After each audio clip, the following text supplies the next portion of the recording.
여러분 안녕하세요, 백진수입니다. 상하이. 네, 이번 주 이제 월요일 또 이제 이번 주 첫 시장이 열렸었는데요. 오늘 뭐 시장이 별로 좋지가 않았기 때문에 다들 뭐 기분 좋게 월요일을 출발한다라는 기분은 아닐 것 같습니다.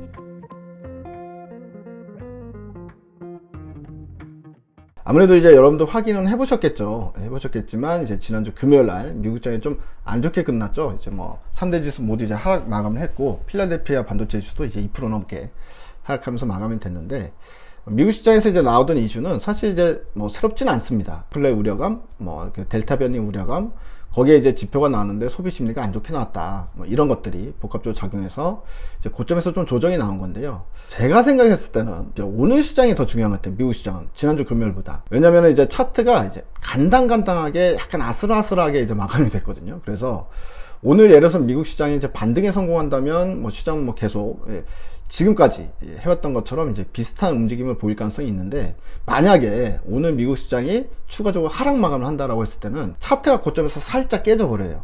당분간 조정 국면으로 이어질 가능성도 있습니다. 그래서 우리 구독자분들도 내일 아침 새벽에 일어나시면 이제 미국 시장이 상승 마감했는지 하락 마감했는지, 그리고 차트의 위치가 살짝 이제 깨진 모양인지 다시 살려놓은 모양인지, 뭐 이런 것들만 좀 체크를 해보시면 좋을 것 같다 싶은 생각이 듭니다.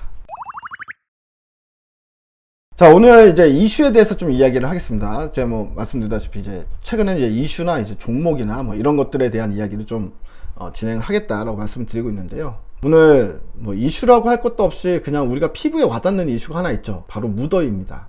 오늘 이제 제가 이제 고향에 있어서 친구들이 점심 먹으러 저희 이제 집 앞에 찾아왔는데, 점심 먹으러 딱 이제 1시간 반 정도 나갔다 왔거든요. 1시간 반 동안에 특히나 뭐 또 이제 식당 안에서 들어가서 먹으니까 밖에 있는 그 한 5분 그 시간만 이제 노출이 됐는데도 불구하고 온몸에 땀이 쏟아진 건 뭐 기본이지만, 그뿐만이 아니라 진짜 온몸에 기가 다 빠져나가는 것 같은 그런 찜통이더라고요.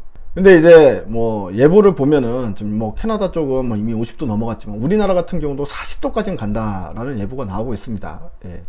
뭐 이번 주 또는 다음 주 중에 이제 폭염이 오면 이제 40도에 넘나드는 더위가 올 것이다, 이런 예보가 있는데, 와, 이거보다 더 더우면 정말 사람이 진짜 뭐 캐나다에서 사람들 죽어나간다, 이게 진짜로 이제 느껴질 만하다, 우리 피부로. 그 정도의 이제 더위를 좀 느끼고 있습니다. 그러다 보니까 시장에서도 이미 이제 캐나다에서 그때 나왔을 때도 우리도 영상으로 좀 업로드 시켰었잖아요. 캐나다 50도 육박한다 이러면서 무더위 관련주에 대한 영상을 업로드 시킨 적이 있는데, 실제로 이제 국내 시장에서 이제 최근에 테마성으로 그 수혜주라기보다는 이제 테마성으로 움직이는 종목도 있죠. 테마성으로 이제 실제 주식시장에서 급등세가 나타나고 있습니다. 이제 두 가지 정도로 볼 수 있죠. 일단 이런 무더위 테마가 나왔을 때 시장에서 이제 가장 항상 부각받는 종목들이 몇 개 있어요. 일단 선풍기 만드는 신일전자 같은 경우에는 오늘 상한가 들어가 버렸습니다. 그냥 바로. 그것도 갑작스럽게 급등이 나와가지고 그냥 갭상승 출발해서 그냥 바로 상한가 탁 직행하는 이런 모습을 좀 보였는데, 신일전자, 선풍기 만드는 회사인 신일전자, 그리고 이제 예비 전력이 지금 최저 수준까지 떨어졌다 그래요. 이미 지금 무더위도 오기 전인데 예비 전력이 최저치라서 이제 여기서 더위가 더 오게 되면 에어컨 사용량 때문에 블랙아웃이 이제 거의 현실화된다. 우리가 이제 정전 사태도 이제 대비를 해야 되는 상황인 것 같아요. 그런데 뭐 이제 공공기관에는 에어컨 사용량을 줄이라, 이렇게까지 이제 지침이 내려간 상황이라고 합니다. 근데 이제 그것도 한계가 있죠. 에어컨을 아예 안 틀 수는 없고, 어쨌든 공공기관에서 안 튼다고 하더라도 지금 블랙아웃은 예비 전력을 봤을 때는 이제 우리가 좀 대비를 해야 되는 상황이다라고 보여지는데, 이렇기 때문에 항상 이런 무더위가 찾아오면 스마트 그리드 관련주들, 한파나 무더위에 이제 같이 항상 부각받는 게 이런 스마트 그리드 관련주들인데요. 이 중에서 또 이제 테마성으로 가장 세게 움직이는 종목이 바로 옴니 시스템이라는 종목입니다. 대장주라고 할 수 있다는 얘기죠. 옴니 시스템은 보니까 이제 오늘은 급등이 나온 게 아니라 어저께 이미 급등이 나왔고, 그러니까 어제는 스마트 그리드인 옴니 시스템이 급등이 나오고 오늘은 신일전자가 이제 급등이 나오는 모습이었다. 그래서 단기적으로는 이런 무더위 테마도 테마성으로 수급이 이제 확 들어왔다가 또 나중에 또 훅 빠져나가겠죠. 그렇기 때문에 뭐 이런 종목들은 여러분도 아시겠지만 길게 들고 가는 용이 아닙니다. 들어갔다가 이제 급등이 나오면 적당한 때에 이익 실현하고 나오는 섹터들이다, 그리고 종목들이다 라고 생각하시면 좋을 것 같습니다. 자, 그리고 뭐 재미난 뉴스가 오늘 몇 가지 있었어요. 그 중에서 오늘 뉴스들은 항상 많으니까 그 중에서 재미있는 뉴스를 조금 이제 설명을 드리면, 국내 하늘길이 열리는데, 이 하늘길이 이제 국내 기술만으로 열리는 게 아니라 드디어 미국과 이렇게 교류가 시작되고 있다라는 시그널이 나왔어요. 지난번에 여러분들 이제 한미 정상회담 이후에, 한미 정상회담에서 이제 체결된 내용 중에 그게 있었죠. 미사일 제한 조치를 이제 폐기한다. 라고 이제 이야기를 했죠. 미사일의 사거리를 규제를 뒀었는데 그거를 폐지를 한 거예요. 그러니까 미사일 사거리가 없어졌습니다, 우리나라에. 이 얘기가 뭐냐면 결국에 항공우주의 하늘길이 열렸다라고 볼 수가 있는 거거든요. 그래서 우주 산업이 상당히 발전할 수 있는 부분이다. 그 와중에 이제 미국에서는 나사에서 로켓을 쏘아 올리는 것보다 이제 민간 업체들에서 그거보다 비용을 한 5분의 1 정도, 엄청나게 싼 가격으로 위성을 이미 쏘아 올리고 있죠. 대표적인 기업이 일론 머스크의 스페이스 X 라는 회사잖아요. 그래서 이제 뭐 얘네들은 이제 우리가 비행기 예약해가지고 쏘아 올리듯이 인공위성을 예약받아가지고 이제 쏘아 올리고 있는 그런 회사입니다. 그래서 이제 나사보다 이제 더 위에 민간 기업들 위주로 이제 이미 그런 생태가 구성이 됐고요. 국내에서도 이제 차곡차곡 그런 준비를 하고 있다가 이제 이 미사일 제한 조치가 폐지가 되면서 이 하늘길이 이제 완전히 이제 우리가 원하는 대로 열린 상황이다.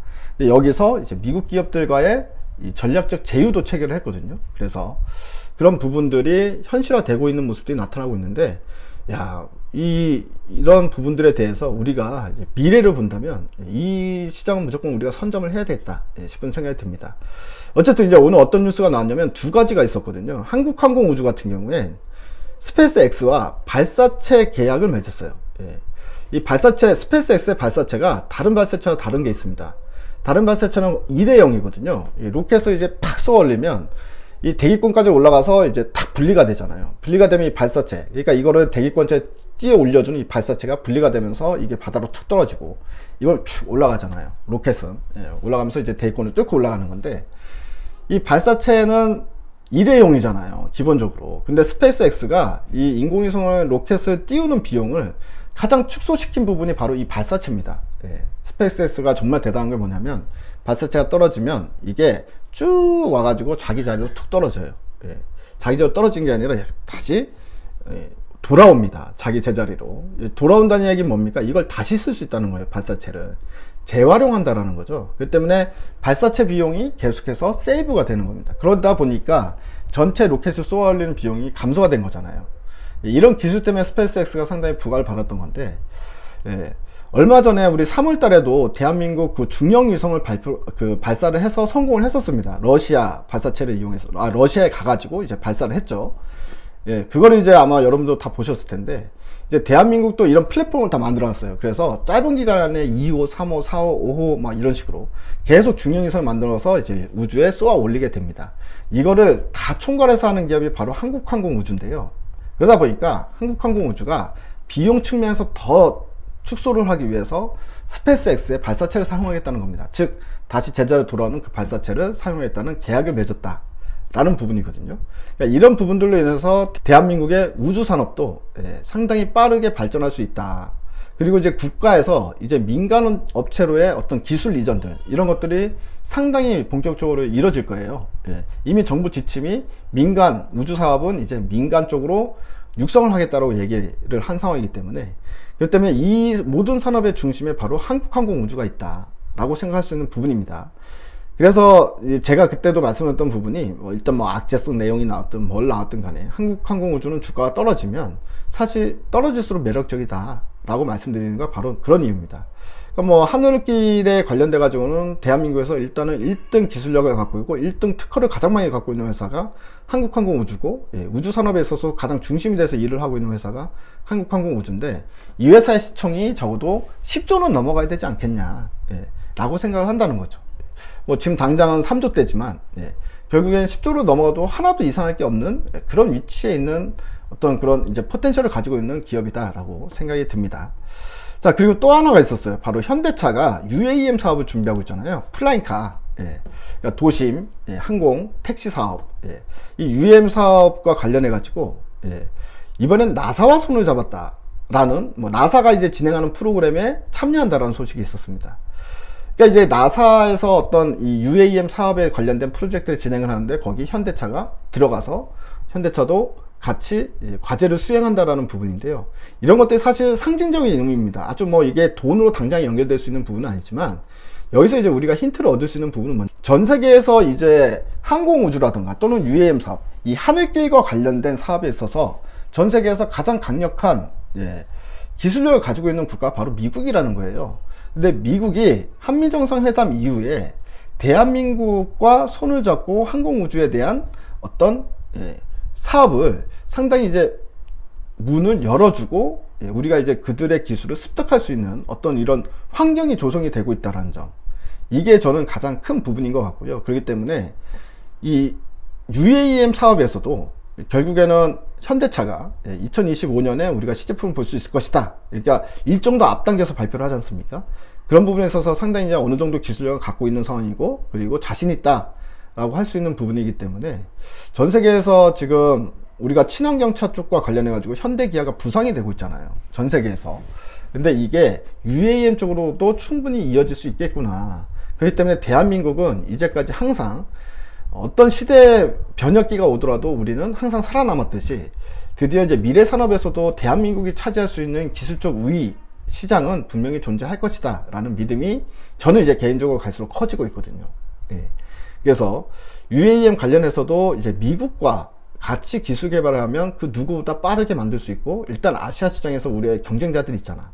중국, 뭐 일본, 대만, 이런 국가들, 이런 국가들보다 우리가 제일 빨리 선점할 수 있고 가장 먼저 솟아오를 수 있는 부분이 바로 우주항공과 그리고 UAM 사업이 될 것이다 라는 생각이 듭니다. 그래서 이런 부분들은 이제 우리가 중장기로 봐야 될 부분이고, 이제 단기적으로는 너무 덥죠.